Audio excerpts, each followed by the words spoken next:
is LBC. From Global, leading Britain's conversation. This is Cross Question.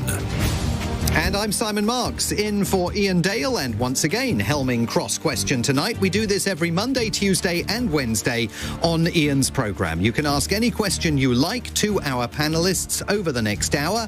And joining me around the table tonight, John Pearce, the Labour Member of Parliament for High Peak in the Peak District.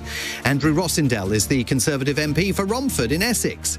Zoe Garbett is a Green Party member of the London Assembly and was the party's candidate for mayor at the last election. And Phoebe Arslanagić-Little is a political commentator who heads social policy for the right of centre Onward think tank. You can lead Britain's conversation in the next hour with any question that is on your mind. Maybe you want to ask about the growing Labour revolt to the Prime Minister's plans to reform disability welfare benefits, or you might have questions about the pledge he made today to devote 5% of GDP to defence expenditure by 2035. Perhaps you've got questions about the future of the Middle East amid those intelligence reports suggesting that President Trump did not succeed in eliminating Iran's nuclear program entirely.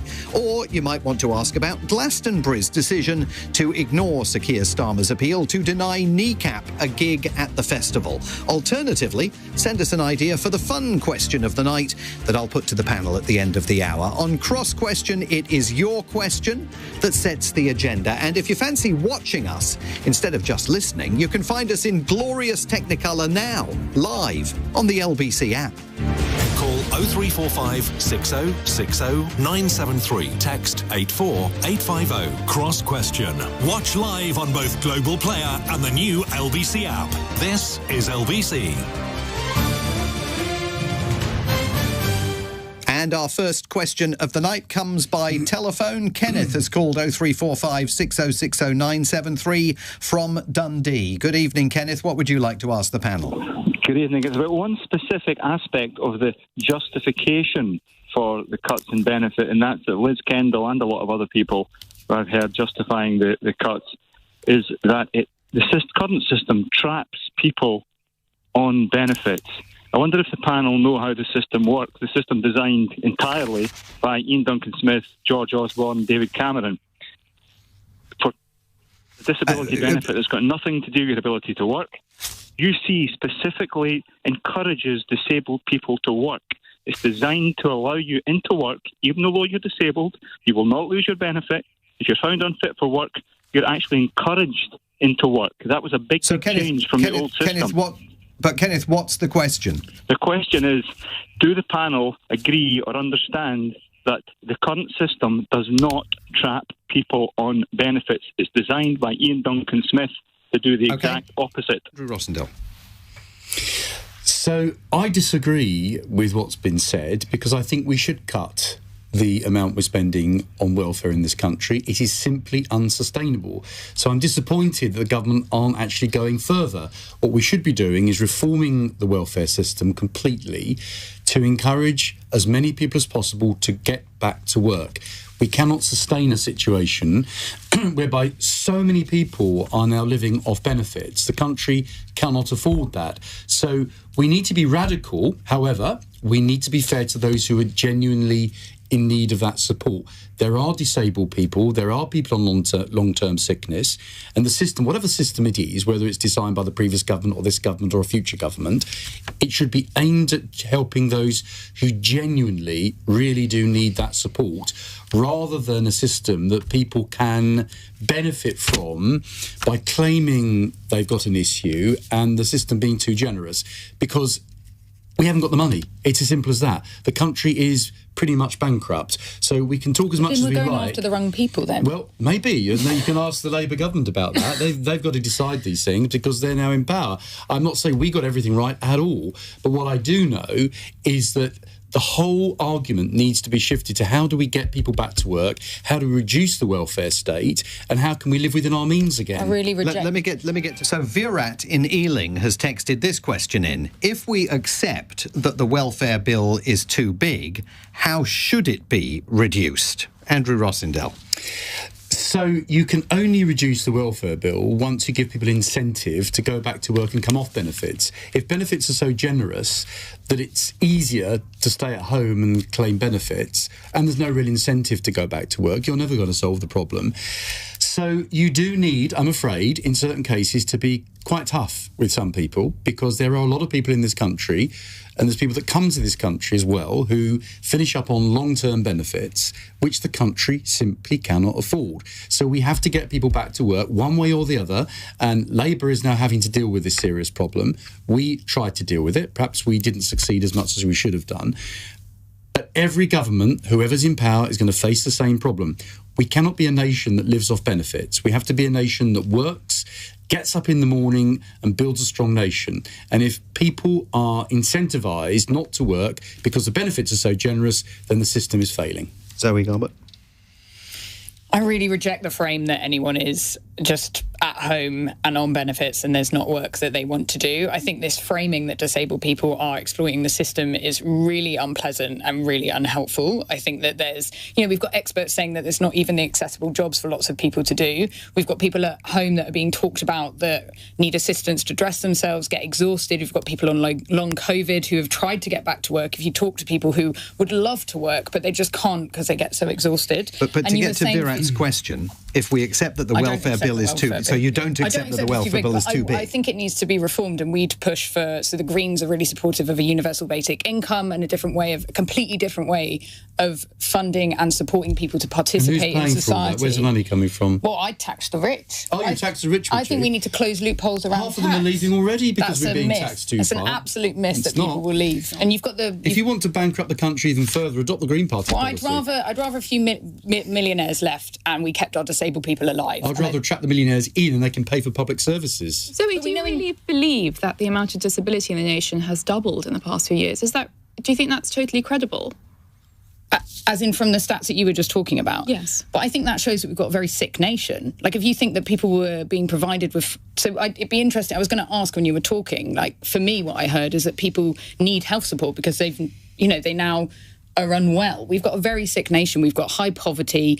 We've got people unable to, we've got cost of living crisis. Like, people are sick. We've got chronic conditions and people need health and support. And we need a proper health system that's able to support them, a social care system. We need our children to have proper SEND provision. Like, it's all about giving people the right system. People are disabled because they don't get access to the right system. That's a social model of disability. You still don't answer funding all this. It's a huge shopping list of costs here. Where's the money coming from? You have to have wealth to spend on public services. If you don't have the wealth, if you haven't got the wealth creators generating the income and the investment for the country, I'm sorry, you won't have the money to spend all the things that you want to spend the money on. So, and your party's policies will be a calamity. Let me get back. A very poor country. Let's go to the phone lines for our next call. Shuvik is in Eltham. Good evening, Shuvik. Hello, Simon. Yes, I welcome the Magnitsky reforms. For example, ending the wealth visa.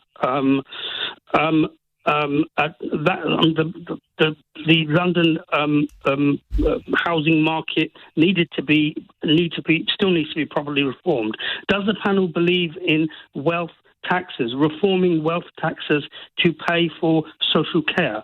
For example, taxing equity funds properly. Okay. Rosindell, we can rely on patriotic millionaires to help us pay for social care. Well, of course, they don't need to be taxed to pay it. If they want to give voluntary contributions over and above what they're paying, give us the names and addresses. In fact, give Rachel Reeves their names and addresses. I'm sure they'll give a hefty donation. But the reality is, if you clobber the people that create the wealth, they'll leave or they'll find ways around the system. Or you'll destroy potential businesses and enterprise that want to create that wealth. We should have learned this lesson a long time ago. If you want to create wealth to spend on public services, high taxes doesn't work. Now, when Margaret Thatcher was Prime Minister, she reduced taxes, but the tax take increased. So we finished up spending more money on public services because the economy was stronger. We're going in the opposite direction now. We're taxing everybody to the hilt, which means actually the tax take will be reduced, as is now happening, which is why Rachel Reeves's calculations are all going out of sync in terms of what she thought would happen. So this is totally the wrong policy, and it will lead to a much poorer country and less money for the disabled and the public services that we all want to see. And since the subject of patriotism has come up, Andrew, I wanted to ask you, because we've got you here tonight, and take advantage of the opportunity to ask you about your Promoting Patriotism campaign, which I believe now has involved an initiative that you are promoting to get flags flying at public buildings. Well, hang on. I had a debate today in Parliament. My campaign is to have sensible flag flying policies, because we're seeing a whole range of different flags being flown from public buildings, which are not private property. And I think we need to get back to sensible policy on which flags we fly and what days we fly them, rather than having this explosion of different flags for every cause, every lobby group, every minority organisation. You can't go down that road. So what flags meet the Rosindell mark? Well, national flags, for a start. The Union Jack should always take precedence over all flags, because it's our national flag. And guess what? It represents everybody. It doesn't divide people up by different groups. This isn't an identity type of flag, because it identifies with everybody. Of course, there are country flags. In Scotland, we have the Scottish Saltire, we have the Cross of St George. County flags are very popular. They represent everybody as well. And then there are special national occasions, such as Armed Forces Day. I went to the ceremony in my town hall this week, and there are other special days like Commonwealth Day. So there are things where we should fly those flags, royal occasions, of course. Pride? So I don't believe in identity politics. Pride?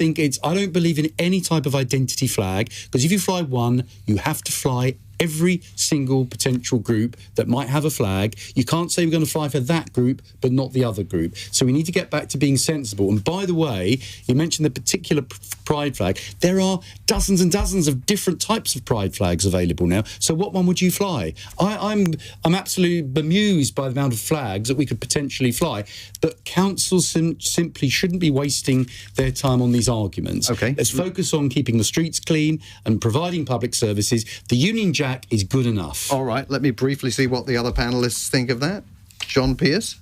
I just don't think that this is something that the national government should be dictating. I think it's up to local councils to decide what flag they're going to fly. I think, I'm very proud to see the Ukrainian flag flying on many public buildings at the moment. We have to be supporting Ukraine. If you start regulating and a war comes along and one of our allies needs our support, or there's a terrorist incident, I don't want us having to change regulations to make sure that we can show support. I think it's a local council. Less regulation is better. Phoebe? I do think that perhaps the thing to do here is to encourage local councils to have guidance. So I can imagine if you're like the flag person at a council and you constantly have people come up to you being like, could you put my flag on the flagpole too? That's quite difficult and irritating.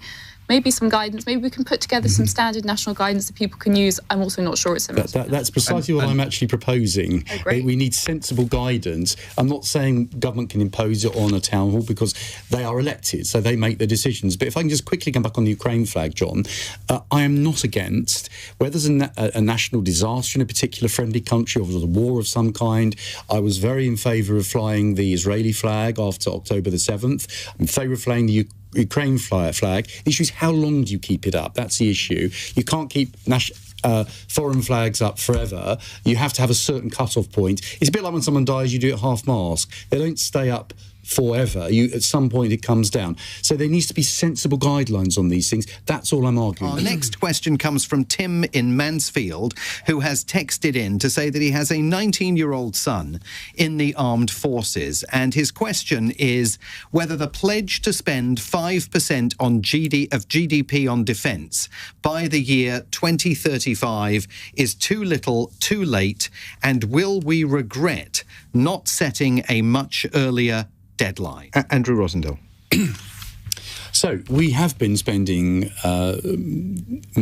not enough on defence for a very long time. In fact, if you look back to the time of the Cold War, we fooled ourselves into believing we could now have this great peace dividend, if you remember that. Well, that was a mistake. We should have continued maintaining our armed forces. We should have continued investing in defence. Because we didn't, because we've been complacent all these years, now we've got major issues in the world, and defence is very important. Without a strong defence, our freedom is at risk. So we've been very foolish, in my view, and he may not be very popular amongst members of this panel, but the truth is, if it wasn't for President Trump, most of these European countries wouldn't be spending all this money on defence that they're being made to spend now. He has come down on them very strongly, and they now realise they've got to start paying their way, which they weren't doing for a very, very long time. So countries like Germany, which have been hiding behind their historical mistakes by not spending money on defence, and now having to stump up the cash, and rightly so. All countries in Europe should be paying their way. All countries in Europe, except Switzerland, because they have a reason not to be, should be part of NATO and contributing. So I want to know when Ireland is going to join NATO and when they're going to pay for defence as well, because they're currently shielding under the British umbrella. So it's no good.